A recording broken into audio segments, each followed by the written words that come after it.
Hey everyone, welcome back to another Crypto Spotlight here at Ainslie.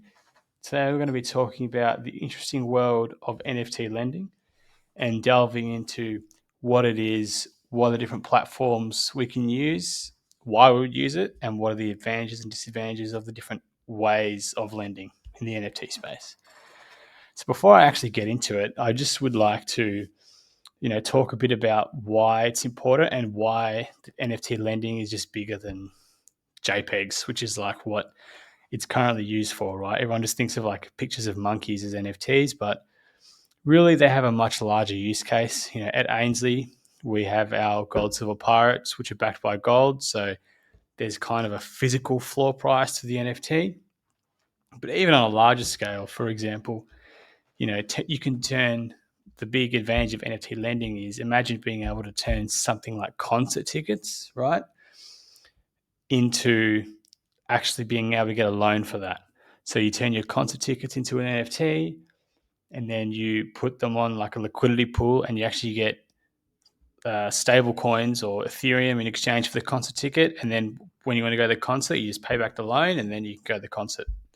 So it's a pretty interesting way the world is moving. And I think this is an interesting space that we should be thinking of in terms of NFTs, not just artwork. So NFT lending has quite a broad use case is what I'm getting at. So just to get a bit into the basics here. So just basically like a normal lending platform. We've got the borrower and the lender. And then in this case, kind of the middleman is the platform itself. So the lender gives what is typically either Ethereum or some kind of stable coin. And then the borrower puts up their NFT collateral and gives the lender interest. So that's basically how it works. And we'll get into the three different types of platforms and their advantages and disadvantages now.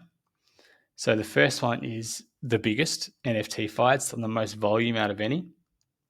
And I'll just walk you through the website here as well. So actually, we'll get a quick chart up. So I got this done on the website, but it explains the model quite well. So here we have a bunch of lenders offer something to an NFT owner, right? So if the NFT is worth, let's say, 5 ETH, they offer 3, and then they have to return 3.5. Once that deal is agreed between the two parties, that NFT is locked in a smart contract. Then once the NFT owner pays back the Ethereum to the lender, they get their NFT back. It's unlocked, right? That's the basic concept. So the big thing with NFT fi is that it's peer-to-peer. And what that means is, similar to that diagram, you have two people come to an agreement. So we'll click on this one here to give a good example. So this is a Bored Ape, and this person's put up certain terms, right? They want ETH, any amount, any duration. They haven't specified anything. And then you can see a bit of a history of the average loan amount. So as you can see, this NFT gets, almost on average 52 ETH, which is, amazing that is the case. And the yield they have to pay back is about 32% per annum. So that is quite high relative to other platforms. But the advantage is that the terms can be very unique to the individual. So it's almost like an individual broker instead of a bank because you're dealing with another person. So the loan to value ratio, which we'll get into, is quite high for these.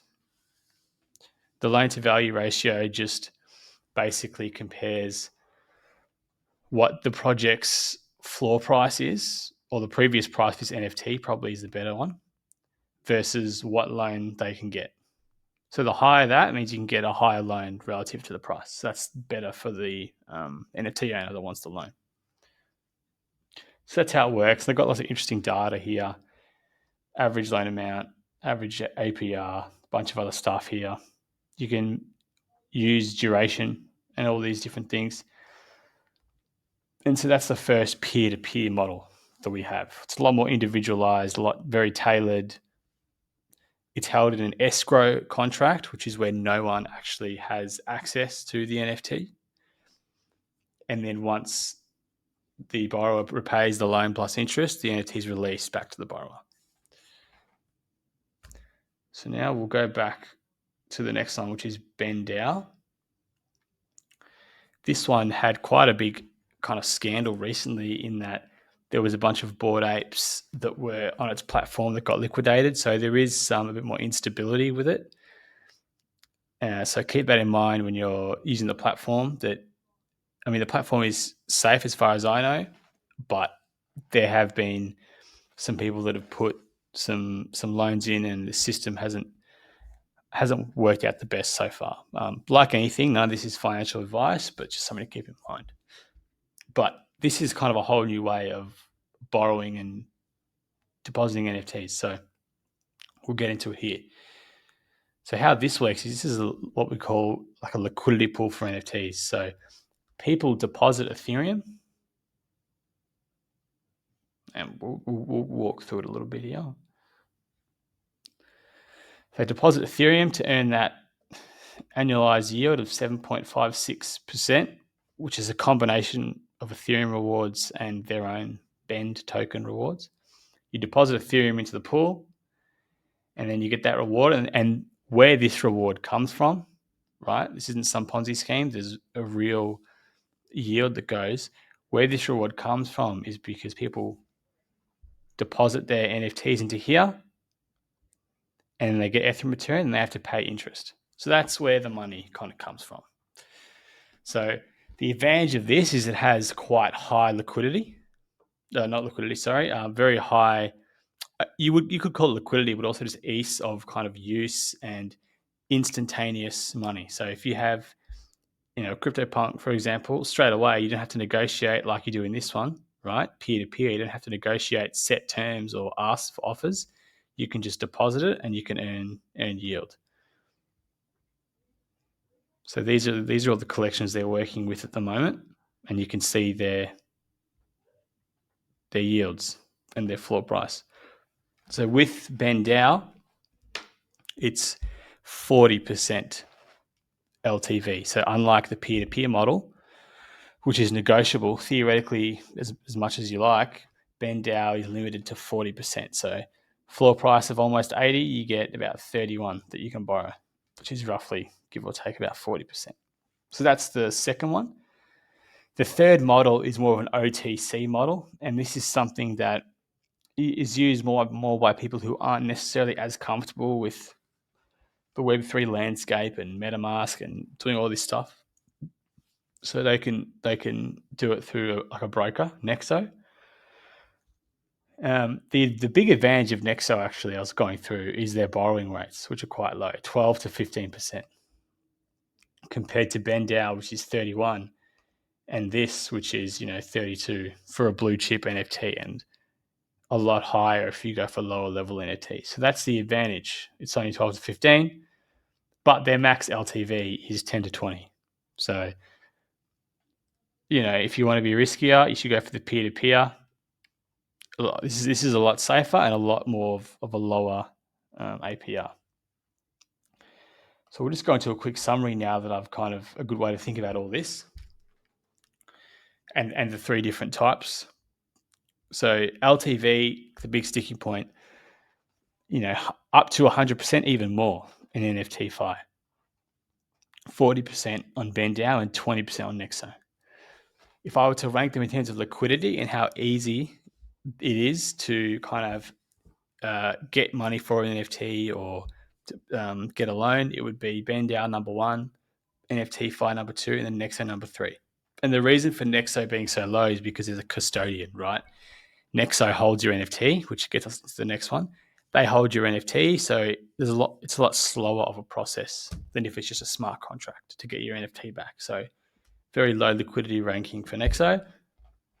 BendDAO uses a liquidity pool where the NFT is held in, and the NFT Fi uses an escrow contract, which we discussed earlier.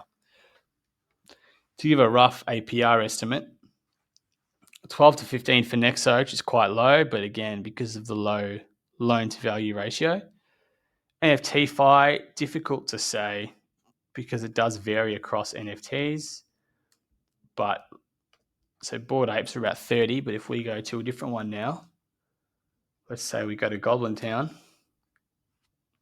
Again, guys, think bigger than, I know I'm using JPEGs as an example, but think of this as anything else. It doesn't have to be a picture of an art. It could be, I don't know, like any physical asset that could be tokenized. Like commodities, for example. So the average APR on this is 60%. So much higher, obviously, but much more speculative of a project. So that's kind of the difference, like in any bank. The riskier the loan, the higher APR they charge. So now Ben Dow I've got here at 27. When I did this, it was at 27. Now it's at 31.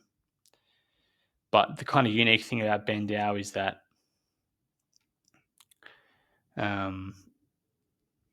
sorry, my bad. It is 27. I was reading the wrong thing earlier. So it's at 27 in ETH, but you get these rewards of 22.72, which in their own token, it's a very kind of convoluted way of going about it. They want to incentivize their own token, so they're not just doing a straight Ethereum APR. So it does seem like, why don't I just borrow in ETH and then deposit that ETH in here? But you wouldn't actually gain money because their token would probably be a lot of differences around pricing. So the APR is a bit difficult to nail down, but for sure it is more competitive than NFTFi and not as competitive as the OTC option, like we discussed earlier. And then lastly, I would say for a difficulty level to navigate, I think NFTFi can be quite difficult to understand all the terms, a lot of gas fees. It can be a bit tricky. BenDAO is kind of a middle ground where it's a lot simpler of a process. They hold your hand through it more, but it's still a bit, still Web3. And then Nexo is easily the easiest one to do. But again, you pay the price in terms of liquidity and a third party holding your NFT. So I hope you enjoyed today's video, guys. I hope that was a good kind of wrap up about this NFT lending space. I think that's something that we're trying to move into with our gold, silver pirates that are backed by AUS, AGS. We want people to be able to have a pirate, potentially deposit it into a liquidity pool and then be able to get stablecoin off that. And then the big edge that gold and silver would have is that, you could have a much higher LTV here because gold, silver doesn't move as much. So you could have, 90% LTV. That's what we're trying to do in this space. But again, lots of unique ways to apply the NFT lending concepts into the real world. And definitely an area to keep a lookout for. So I hope you've enjoyed today's video, guys, and keep up to date with everything. Subscribe if you haven't subscribed, like and comment below. Tell me what you guys think about NFT lending. If you think it's a bunch of crap or if you're really excited about it, open to any suggestions. And make sure to follow us on Instagram, TikTok, and YouTube. Have a good day, guys. I'll see you next time.